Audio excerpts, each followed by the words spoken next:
Hey guys, Willie Geist here with another episode of the Sunday Sitdown podcast. My thanks as always for clicking and listening along. Got a really good one for you this week with Tony-winning actress and singer Idina Menzel. Many of you may have picked up Idina in 2013 when a little movie called Frozen came out. She, of course, played Elsa, the big sister, to Kristen Bell's little sister in that film that was one of the highest grossing animated films in the history of movies, and of course spun off the song Let It Go, sung by Idina Menzel. But she had a long, successful career before that. She grew up in New York's Long Island, dreaming of being a singer, all she wanted to be. She sang at bar mitzvahs, she sang at weddings, she did whatever she could, and then started coming into New York City. Often to a little spot down in the Village called The Bitter End. And that's where we got together for our sit down. That's where you hear us talking. Small stage, small room, but a lot of big names have come in there and played. It's where she started hustling and learning how to sing to a crowd and trying to make a name for herself. She eventually auditioned for and won a role in a new musical at the time in the 90s called Rent. Seasons of Change, all of it. She was nominated for a Tony, and that show became huge. From there, she got a part in Wicked. For that role as Elphaba, the Wicked Witch of the West, she won the Tony Award, and she became, many people believe, the Queen of Broadway. She is a goddess on Broadway, but her life expanded well beyond that. After Wicked, she did television, she did movies, and of course it all culminated with Frozen. Now, you might recall, at the height of her Frozen fame at the 2014 Oscars, she sang Let It Go. She was introduced by John Travolta as the wickedly talented Adele Dazeem. An infamous moment in Oscars history that we get into and talk about quite a bit. I will say, she said, Mr. Travolta was lovely about it. He was mortified. He felt terrible. They went on stage the next year and fixed the whole thing and made a joke about it. But man, it's fun to sit down and talk to her about it. We got together to talk about her Disney Plus documentary out now. It's called Which Way to the Stage, which documents her rise from those little clubs and from growing up on Long Island, dreaming of playing at Madison Square Garden, with cameras following her on a tour that culminates with a show at the Garden. Also, while she's trying to be mom to her now 13-year-old son, Walker, whose father is Idina's ex-husband, Taye Diggs, the actor, and also as she's going through IVF, trying to have another child. So there's a lot going on in this documentary. She's had a fascinating life and career. I think you'll enjoy sitting down and getting to know her a little bit. Idina Menzel, right now, on the Sunday Sit Down podcast from the Bitter End in New York City. I'm so honored to be here. I'm so excited to be here with you, particularly here, because of what this place means to you. Yes. What is it like all these years later to sit here and look up at that stage where you kind of made your name in New York? I would gig here, with my band, where they count how many people actually show up. So if you didn't have enough people in the audience, you wouldn't get the next gig, So then we were putting out flyers. We didn't have a way with social media of inviting people. So I had this really cool artist out there that did some nice artwork. And I remember I would take that to Kinko's, and then I would give them out. But mostly I would just beg my friends and family to show up so they'd have me back. And then as I'm sitting here, I was remembering how many times I would run out of money and I'd ask my dad for $40 to pay the drummer. Right. So it was just, I was pounding the pavement and just going through the struggle. What were the crowds like? Let's say you're standing up there, you're looking out here, over there. Well, it depended. If they gave you a Friday night, you were good. If they gave you a Tuesday at 7, it was kind of crickets. But it was great. I was so proud to kind of, when I got to that point, I started weddings and bar mitzvahs. Yeah. Your repertoire has to be so expansive because for those weddings, people want songs like jazz standards or Motown or the newest pop songs. You have to learn so many genres of music. And then you start to realize, I'm good at this kind of music. I want to write songs for that. And then to actually be able to put a band together and be up there and then start inviting record label people down. And I was so ambitious then. And I feel like I worked so hard that now I'm kind of chilling a little bit more. I don't want to lose that, that fight in me, but maybe just having kids, maybe having a little bit more money in my bank account. There are certain things I really want to do, and we can talk about that. But well, you've sort of done it too. I mean, from here to I guess Wicked and Frozen, everything you've done, you've done it with more road in front of you, of course, but you definitely have things ahead of you. Yeah, I feel. Sorry. Go ahead. No, I was just gonna say when you were standing up here, let's call it 1992 or three, early '90s. What was the dream at that point? Was it Broadway? Was it to have your own album and a career? So when I was really little, a little girl, my parents would bring me in from Long Island to see theater. I saw like Peter Pan and Annie and Dreamgirls were like the first three things that I saw. And that was, the overture would start, lights would go down, you'd get the goosebumps. And I remember seeing Jennifer Holliday sing, and I'm telling you, I'm not going. And I was like, I want to play that role. And then I realized I'm not going to get that role. But it was just, that was the moment. So I wanted to be on Broadway, and I would listen to Barbra Streisand. And then when I did the weddings and bar mitzvahs and I started singing more R&B and rock, I realized like I kind of could do that. And so then I wanted to write songs, and I wanted to be a rock star. And so that was when I would come in here and start to find my style and my identity as a singer. And what was the... No, that's I was just asking what the dream was, and it clearly it was Broadway so I wanted to start, and then it evolved a little bit. Yeah, it evolved, and then I wanted to have, and then I wanted a record deal, and then I got Rent. That was my first professional job. I only went in for the job and auditioned because it was like a January, February gig, and no one got married during those months on the East Coast because the weather's so bad. I didn't know it was going to take off and be this thing. And I remember my very last wedding job was in December of 95. 95. And we were in rehearsals at the New York Theater Workshop. And I remember my girlfriend picking me up, and we drove up to Boston for a New Year's gig, and that was the last one. That was it? Yeah.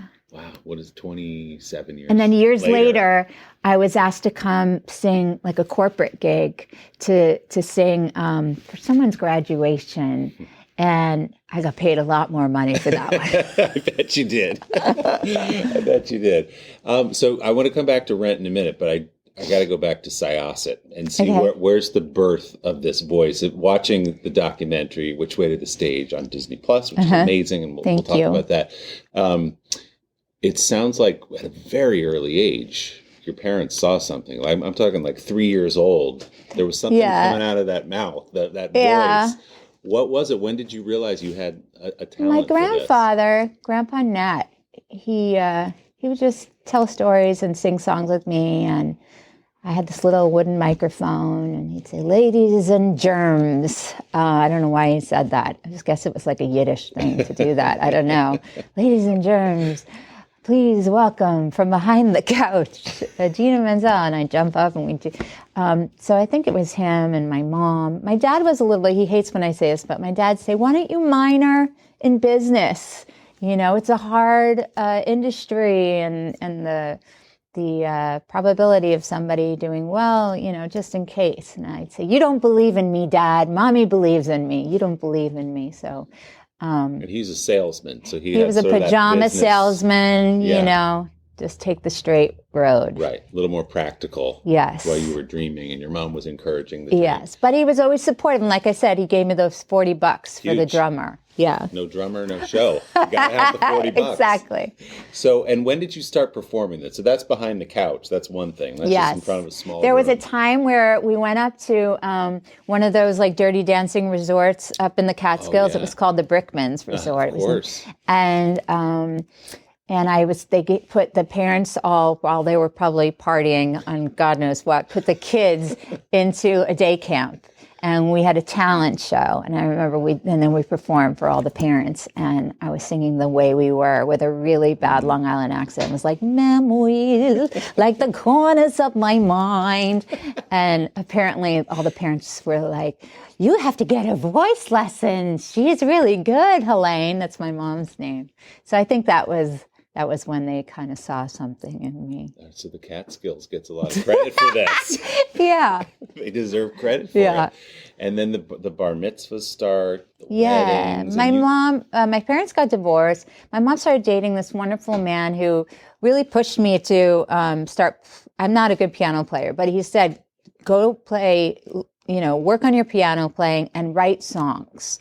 So I started writing songs that were really bad, which in the documentary, I start pulling out old lyrics, which are like as though I'm a 35-year-old woman at the age of 50. One of those lyrics is "Too Late for Love" was the title at 15. It's too late for love. But where was I going with that? You're just talking about how you got to bar mitzvahs. Oh yeah, so he said, songwriting is the way to go, and it was true. It really helps you figure out, who you are, and so I started doing that. It was the very first demo that I made, and I went in the recording studio and had that experience. That's a lot of focus for a teenager. Like, this is what I'm going to do with my life. I don't remember having that in high school, growing up in New Jersey. Yeah. Was that always where your mind was? Music, or was there? It was too myopic. I look back and I wish that when I was in college, instead of just theater and music, that I had, majored in English lit or something. I think I would have been just a better artist, a better writer, all of that. Well, there's another scene in the doc where you go, I think it's the Fox Hollow Inn. Mm-hmm. Do I have that right? Yeah. On Jericho Turnpike. Fox Hollow Inn. Yeah. Which was a significant place for you for many reasons, not the least of which was it was a wild and devastating Thanksgiving. Yes. Another shameful moment for my parents when they hear it back. But my parents, they announced that they wanted to get divorced on the morning of Thanksgiving. I was like, couldn't you wait a day so that every Thanksgiving I didn't think of this? But we were supposed to have all these people over, family, and I remember they just tossed the turkey in the garbage and the mashed potatoes down the drain. But they wanted my sister, Kara, and I to know that it was going to be amicable still, that they were going to, get along, and it was going to be in a loving way.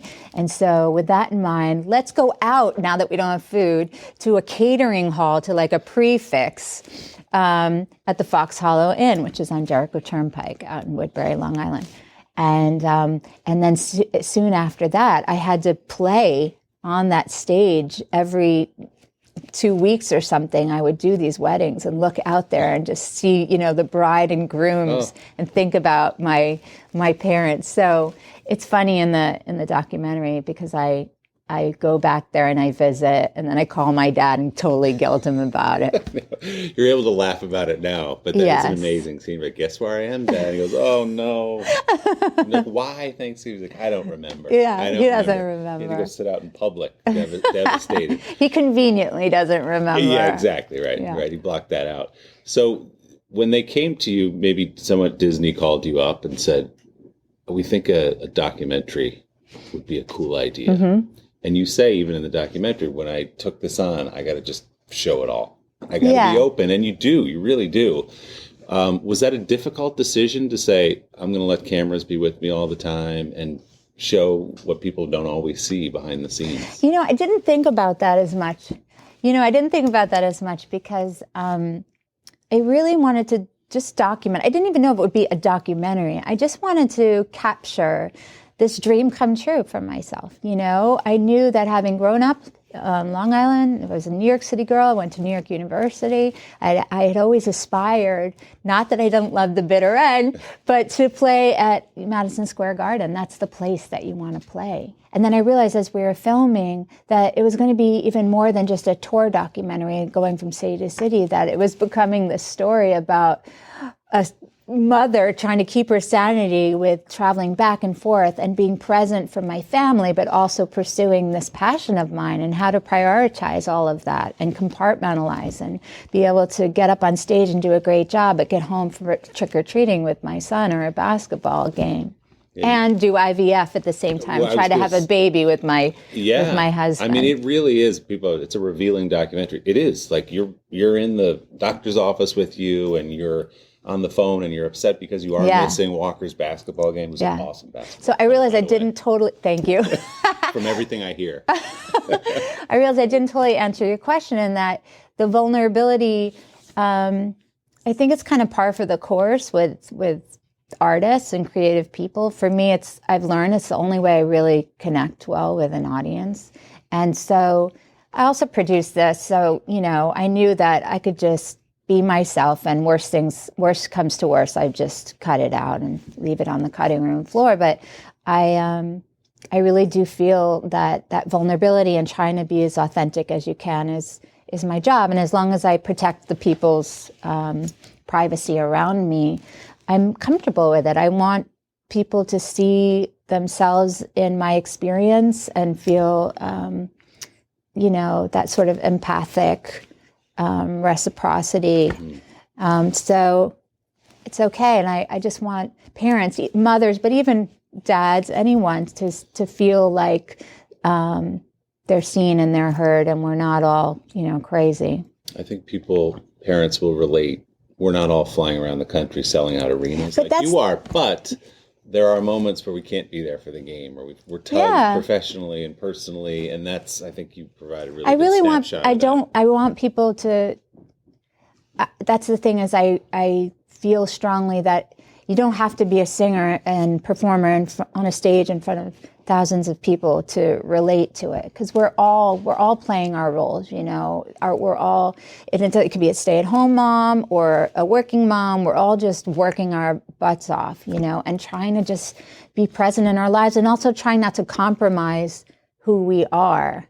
And I think that what I tell myself is just, I want my son to grow up watching a woman that was there for him and loved him unconditionally, but also chose to do what makes her happy in the world. And hopefully he will attract people to him like that. That's such a great example to set for him and for people who will watch this. Hey guys, thanks for listening to the Sunday Sit Down podcast. Stick around to hear more from Idina Menzel right after the break. Hey everybody, it's Savannah Guthrie. And I'm Hoda Kotb, and we've got some great news to share. The Today Show is now available wherever you get your podcasts. Can you believe that? Right now, you can get your daily dose of news and headlines and the day's top interviews from us right here every single morning.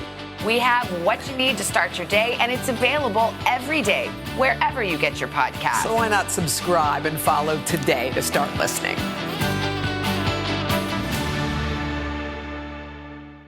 Hey everybody, it's Hoda Kotb And Jenna Bush Hager. And we got big news, y'all. Our show is now a podcast. That's right. You can take us anywhere you go, in your car, to the gym, even just at home on your own couch with a glass of wine. We like spending time with each other, and now we love that we can spend even more time with you. Are you sick of us yet? Don't be, because you can never have to miss a moment of fun, laughs, or friendship. Yeah, subscribe. Listen to Today with Hoda and Jenna wherever you get your podcasts. Welcome back. Now, more of my conversation with Idina Menzel.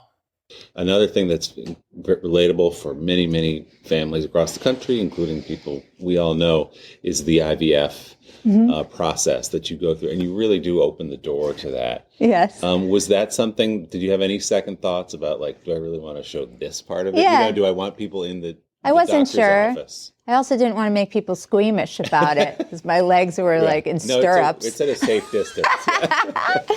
I wasn't sure, but it was happening at that time. As people know, women know that go through IVF, as people know, couples know that are experiencing and going through IVF, you have to catch these cycles with your body, and some months are good and your body's giving you, good count with your follicles and your eggs and all that, and some months aren't, or if it didn't work and then you're pumping yourself with these hormones, sometimes you have to let your body, recalibrate.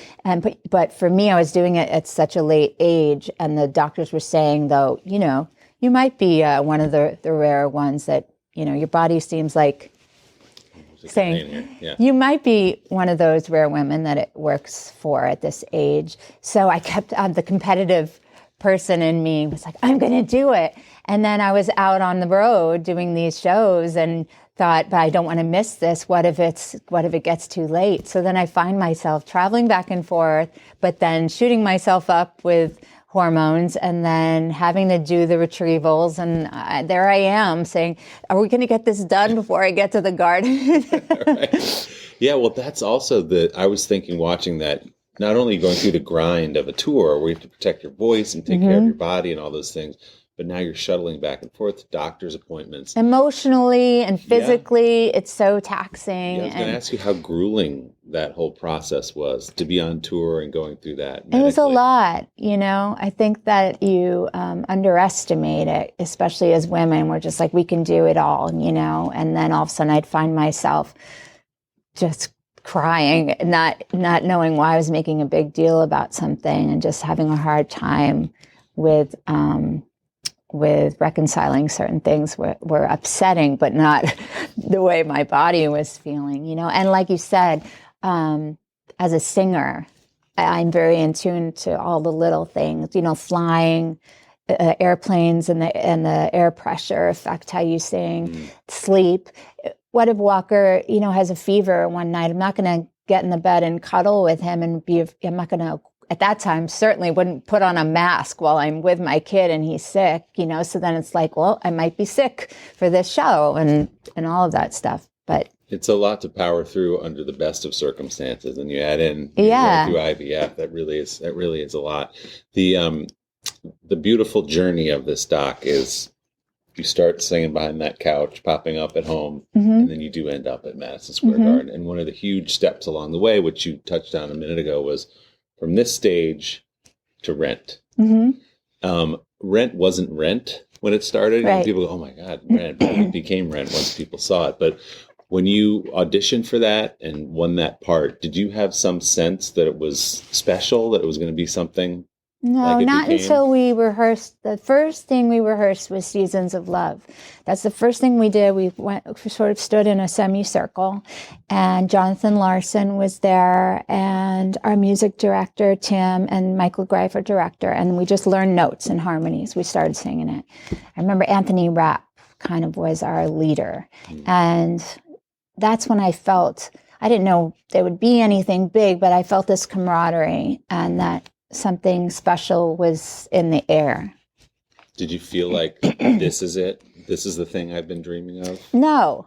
No, not yet. I didn't know. Yeah. Actually, I kept my gigs here on Mondays on an 8-show a week with Rent. Wow. And then because I didn't know. So it's like, I got to keep going. I got to have those record industry people coming down. Yeah. Who knows? It was just a little off-Broadway show. And at what point did you realize, okay, we're on to something here? The crowds are coming. There's a lot of talk about it. Well, Jonathan passed away unexpectedly. For anyone that doesn't know, on our first preview down at the New York Theater Workshop on East 4th Street. On that day. On the first preview, our first show in front of an audience, what was to be our first show in front of an audience. Yeah, he passed away from an aortic aneurysm. And that was just, it was just beyond, we didn't know. We're just so sad.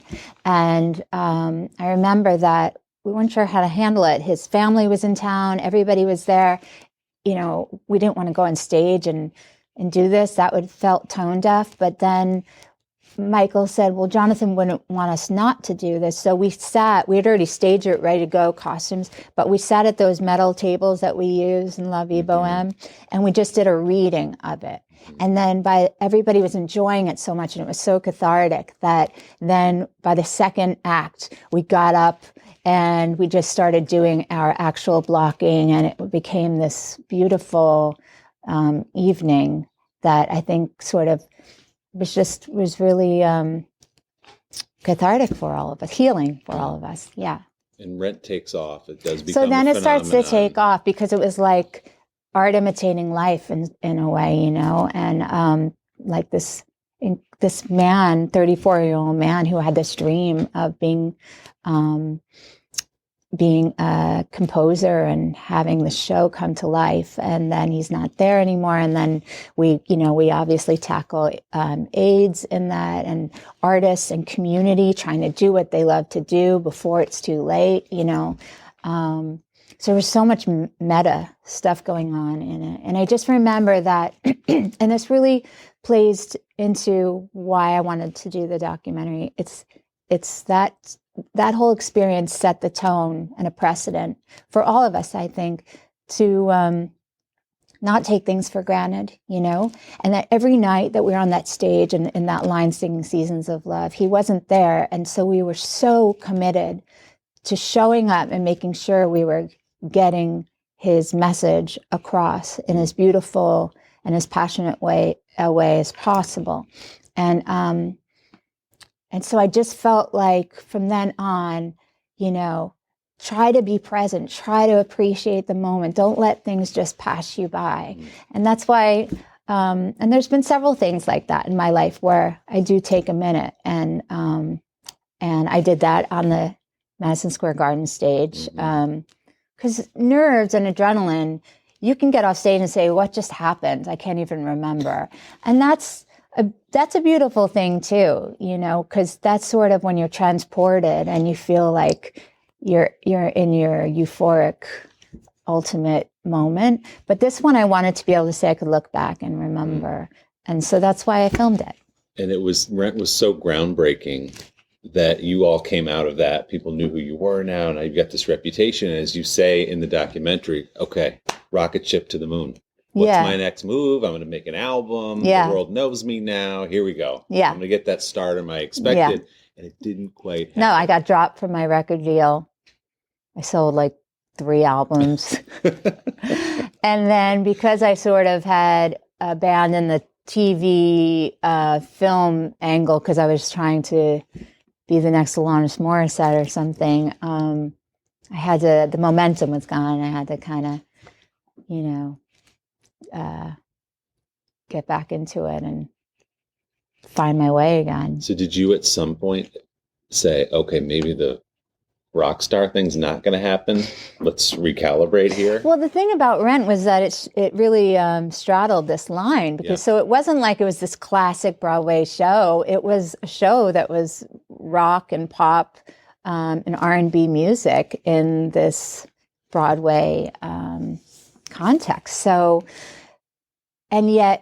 I've always felt, like I talk about in the documentary, I never was sure where I really fit, because in the Broadway world, Rent was this raw, edgy rock musical. But in the songwriting world, I'd walk into these sessions with the songwriters and they'd think, oh, she's so Broadway, like she's too dramatic, too much vibrato in her voice, So I was always trying to prove myself in one area or the other. Like Sondheim wouldn't put me in a show on this side, and then some big producer wouldn't make an album with me on that side. And so, and it's still a little bit elusive, like Let It Go is the only song I've ever had that really plays on the radio. And that's a very theatrical song. Right. Right. I know. It's like they didn't quite know what to do with you. Yeah. Like, you're great, but I don't know what to do with you. Yeah. But sorry. No, so at some point, so it's I think you left Rent in 97, I want to say. And then it's several years before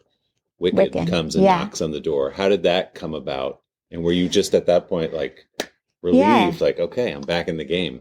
Yeah, I was busting my butt. I did a bunch of cool shows in between that didn't see the light of day, and I auditioned for Wicked. I remember I wore green lipstick, and I sort of came in kind of goth with my Doc Martens and some smoky black makeup. And I remember singing Defying Gravity, having to learn that song, and I wanted so much to tell myself I didn't care if I got it. But then the more callbacks that came, the more it's just like, and I just felt something about this character, and I feel even emotional thinking about it now, talking to you, because I felt like I understood her, I felt like the music fit my voice. What was it about her that you understood? The not being accepted, the being, the power that she had, but not being sure how much was okay, to kind of express I think I really, if I'm being honest, I don't talk about this that much, but I worried about, in a Jewish family, we're loud, we fight loud, we make up loud. And I related to wanting to contain my anger and being too much, and her being afraid of what made her really special. And I think as women, I'm still, I still grapple with that, as like, I'm powerful. I can maybe even be angry. I'm passionate, is that going to put you off? As I'm getting older, I'm like, I'm not going to apologize for that anymore. Yeah. But back then it was about saying, no, I deserve to be here, It feels like a through line, definitely, from Wicked, but also through many of your characters, doesn't it? And I think it sounds like watching the doc, you've learned that, like, stop trying to live for other people. Show your power, be in your power, do all the things that you're capable of doing. It's the same thing with Elsa. Yeah. Yeah. I don't know why there's that pattern. Because I had to audition for that too. So it's not, people always go, oh, do you take all this work and you took these characters? I'm like, I didn't take anything. I had to fight for these roles and audition. I will say maybe there's some magnetic thing that, for some reason the universe connects me to these characters, or these characters have formed who I am and how I see the world. So, I don't know about talent or not, but it's, there's something about that message that I need to learn at that age, and also to speak to a young audience about that, but also that I need to hear as an adult as well, to just get out of my own way, and let it rip. You definitely do that. Stick around for more of my conversation with Idina Menzel right after a quick break. Making Space with Hoda Kotb, the podcast all about making space for inspiration. When was the last time you made space to listen to somebody? We are meeting people one after the next who've made profound changes. There's so many life lessons that are going on in these conversations. This is my hour to be recharged. This is my hour to learn, my hour to grow. And I think it could be the same for you. Join Hoda Kotb for her podcast, Making Space. Listen now. Hi, I'm Lester Holt with NBC Nightly News. The past couple of years have been challenging and exhausting for so many, and the headlines can often feel overwhelming. We all want answers. We want to know what it all means for us and our families. These are the questions we try to answer every night, making sense of the major stories and learning about the people and moments that inspire us. I hope you'll join me every evening. Watch NBC Nightly News with Lester Holt, or listen wherever you get your podcasts. Welcome back now to the rest of my conversation with Idina Menzel. So you originated that role in Wicked almost 20 years ago. Is it amazing to you, the endurance of that show, the popularity of that show almost 2 decades later, where I drove past the Gershwin today and there'd be lines outside and people waiting to get in tonight. Is it amazing to you that the thing you started with Kristen has become what it's become? Yeah, we've had a couple moments together. We sang For Good at the Tonys a couple of years ago. And there was another anniversary special we did where we felt really emotional. We were able to really look at it together and say, wow, we built this together. And another moment where you just take a step back and you say, and you look at your life and you think about these times and how far you've come. And I believed in myself. I still believe in myself. I think when I look back in the documentary and the archival footage when I was a little girl, I actually feel like I believed in myself more then. I felt deep in my soul that I had something to share with the world. I think as you get older and more successful, you're actually harder on yourself because there's further to fall and there's more scrutiny and all of that. Yeah, when you're that age, you feel like anything's possible. Yeah. Nothing to lose, right? Yeah. When you're that little girl singing Edelweiss in that one scene Yeah. right there. Or even at the weddings, I'd stand up there, and when people weren't listening, or some old lady would come up and be like, "Turn it down," you know. I just knew. I was like, I'm going to get out of here. Go sing for a bigger audience that actually pays attention. It's not doing the electric slide and asking you to turn it down. Things obviously went to another level when you auditioned, as you said, for Frozen. Mm-hmm. Is it true that the song, the sort of, they wanted to see the chemistry with you and Kristen, and the song was "Wind Beneath My Wings," which is this incredibly fateful thing, given that was one of your big songs on the wedding and bar mitzvah circuit? Yes. I have to give Kristen Bell the credit for that, because they wanted us to come up with some kind of duet that could be for sisters. And she thought, I feel like we could do a good duet here, even though it's not meant to be a duet. So we had a music director come to my house, and we sat at my piano at my house, and we came up with these harmonies and stuff, because they hadn't written a lot of the music yet. They just wanted us to sit around a table at Disney and read through this, and then show that the two of us had this chemistry. And that was really an amazing time. And actually, Elsa was written more as the typical nemesis, antagonist, witchy kind of, icy character without a lot of inner warmth, and dynamics. And then I think it was more when Bobby and Kristen Lopez came in that they started saying, that's too cliche, right. And so she just kept growing and growing and becoming this sensitive, heroic, I just love her so much. This woman that's just misunderstood. It's amazing that people I've talked to who've done a lot of animation, you kind of stand in a room, sometimes in your sweatpants, and you voice the character and you sing the songs, and you don't quite know exactly what it's going to look like. What was it like for you the first time you saw the performance up on screen all put together? Well, you see it in these stages. One of the best things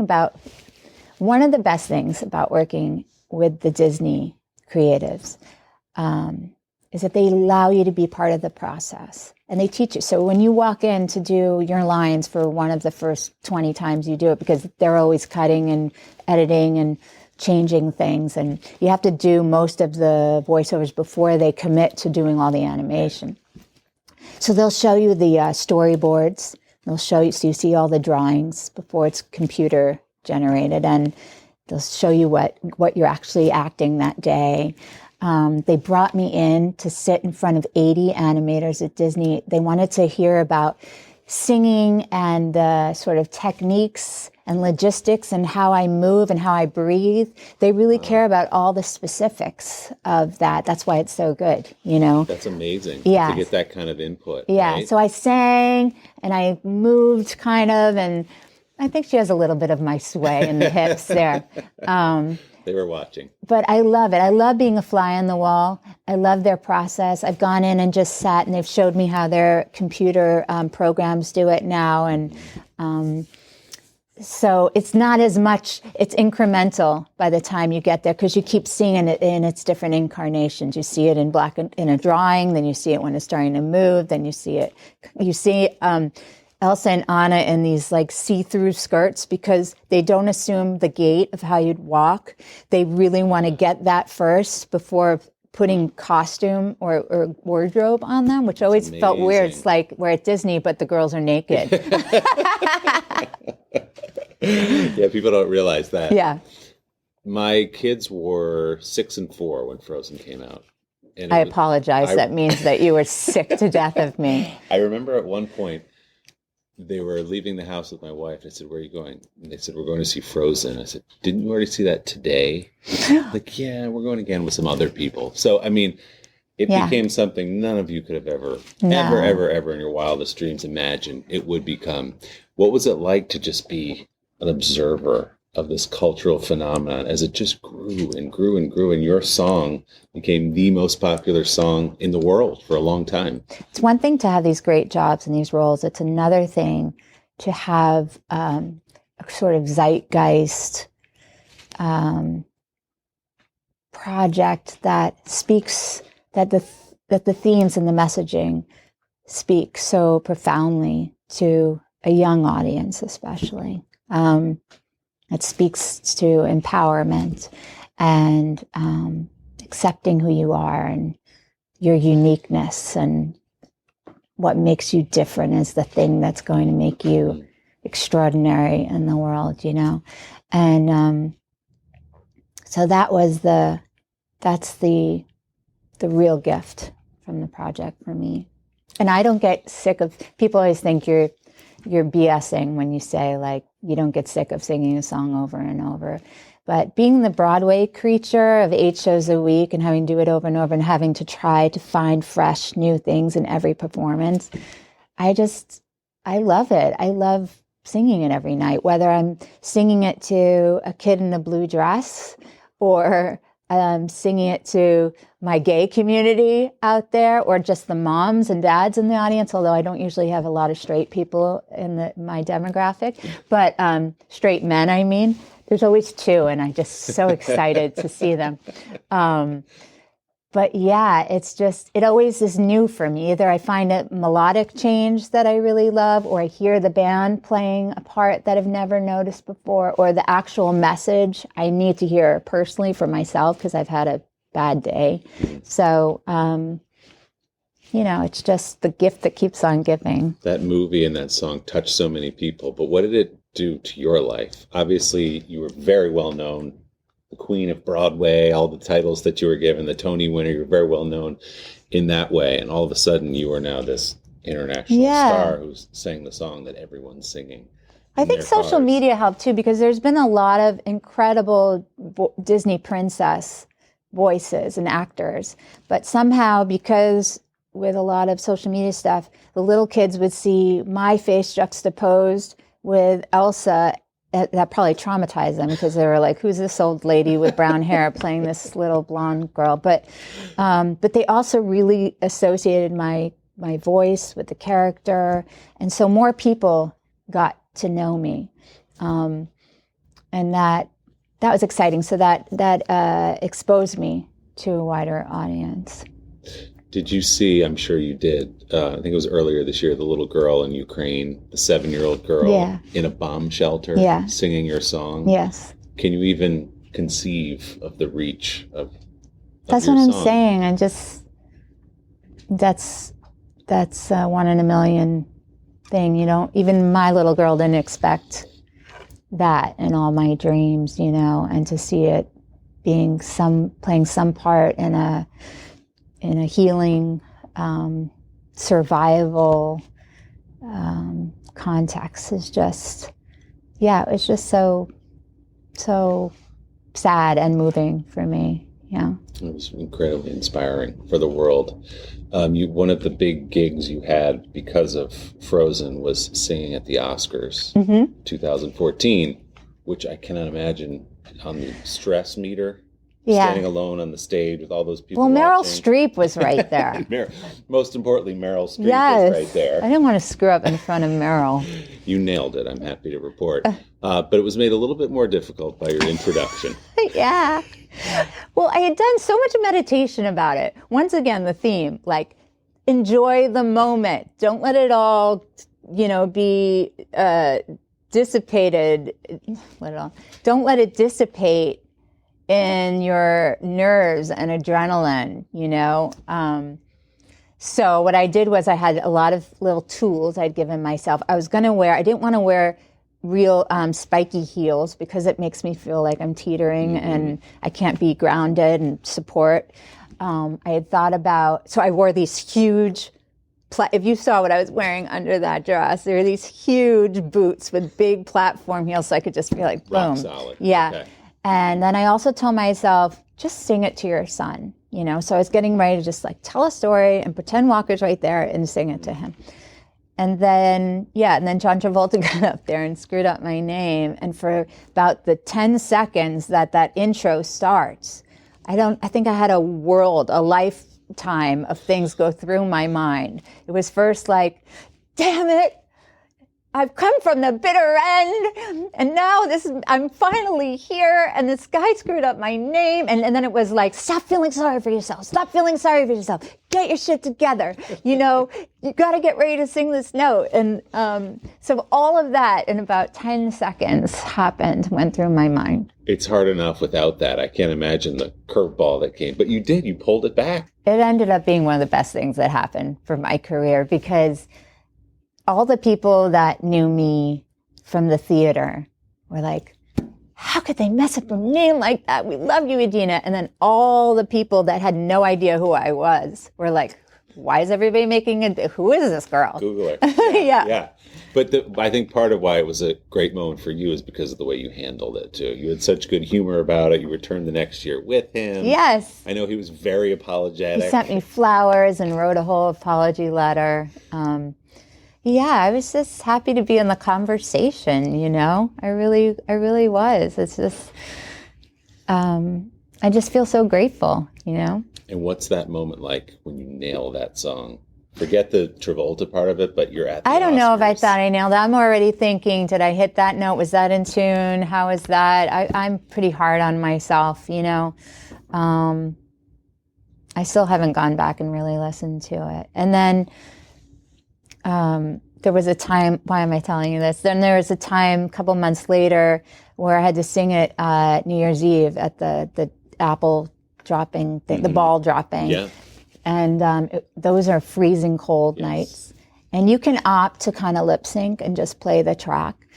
And I was like, no, I'm a real singer here. I'm going to do this. So I wore those like heating things that you wear when you're skiing. Yes. I had them all like here in my boobs, under my thing, like in my arms. And I layered up, and there were other people there that were in their midriffs and like, showing skin, but they knew to, I also had told myself I'm going to sing it in the regular key. And then I got to the end and I totally botched that note. The thing goes on, whatever it was, the thing. I can't think of the lyric right now. But, it came out so raspy, and the cold had just like dried up my whole voice. And then people wrote all about it, how I sucked and everything. You did? Yeah, and that's the last time I read things about myself. Yeah, I was going to say, stay off the internet. And then I started to learn things about myself where, you're not just about all the acrobatic notes you sing. I've been on stage, maybe it's becoming a mom has helped me as well to sort of become less self-absorbed. You have this little person that's the most important person in your life. And so my rigidity of like warming up every single night, having to get enough sleep, make sure I steam in the shower, have to sing those big notes. I'd get on stage and realize, I'm going to do what I can do. I'll do the best that I can do. And I'd actually felt liberated, and I had so many shows that were even better than I could have expected. But learning that it's not just about those high notes, it's about storytelling, and even on nights where I had a bad cold or I had to change something or do it in a lower key, nobody notices half the time, but also they feel just as much. So I took that pressure off myself. It looked like it on the tour that we see in the doc. You're telling stories and you are having fun and you're loose up there. So what was it like ultimately to stand on the stage at Madison Square Garden, the place you'd been dreaming about since you were playing back on Long Island as a kid? It was great. I just stood up there and I looked out and I saw all those people, and I felt the connection to my band as well, because I don't like the solitary experience. I like the connection of a bunch of musicians playing together. Maybe it's because of how I've grown up and my experience, or even just being in a Broadway show and being a part of a cast and a community. So I felt it with my family on stage too. And they've played with me for years, and we've grown up together through different venues and sizes of audiences and stuff.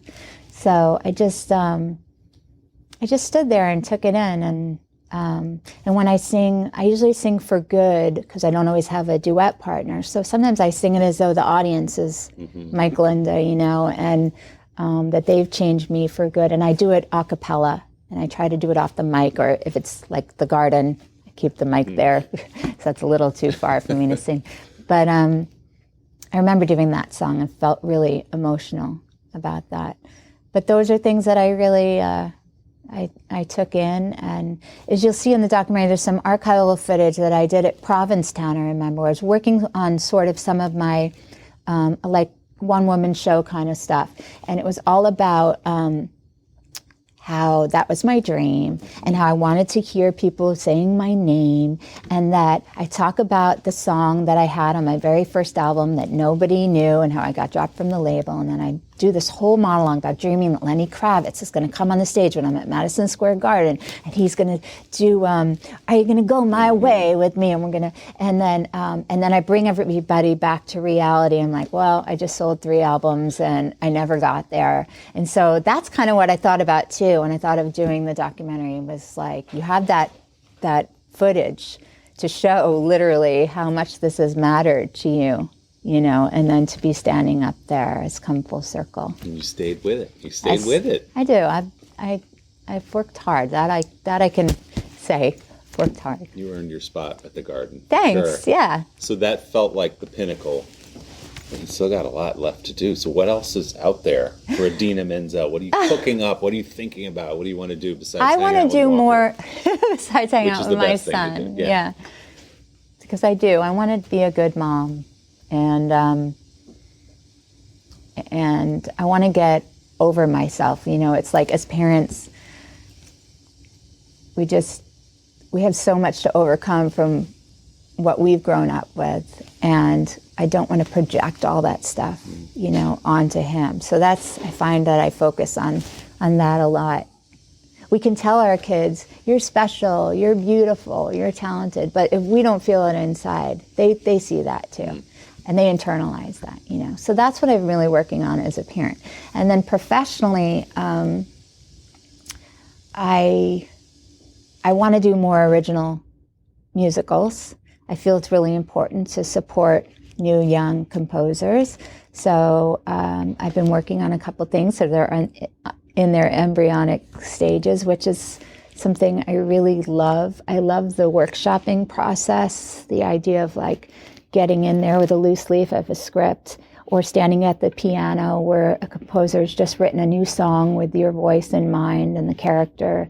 That's like a process I love, and I miss that. I miss being in a rehearsal room. It's like first day of play practice with an amazing cast of talented people. So that's something I want to do. I also just want to do more film and TV with actors that I've always wanted to work with, or directors that I've always wanted to work with. You're great in that. It's underrated, like Uncut Gems. You've done all these great roles that I think are going to lead to your next big one. So. And I want people to see that I can be funny. They always think I'm serious, you know? I don't know if it's the Elphaba and the Elsa thing, but I'm not that heavy all the time. Get you in a rom-com then. Yeah. Let's do it. Thank you so much for the time, Idina. This was so much fun. This is such a milestone to be on your show. Oh, please. I'm so lucky to have you at the table and to be in the place kind of where it all started. Yes, awesome. Amazing. Let's get home and get to our kids' basketball games. Good call. Good idea. My big thanks again to Idina for a great conversation. You can check out Which Way to the Stage, streaming now on Disney+. And my thanks to all of you for listening again this week. If you want to hear our conversations with my guests every week, be sure to click follow so you never miss an episode. And don't forget to tune in to Sunday Today every weekend on NBC. I'm Willie Geist. We'll see you right back here next week on the Sunday Sit Down Podcast.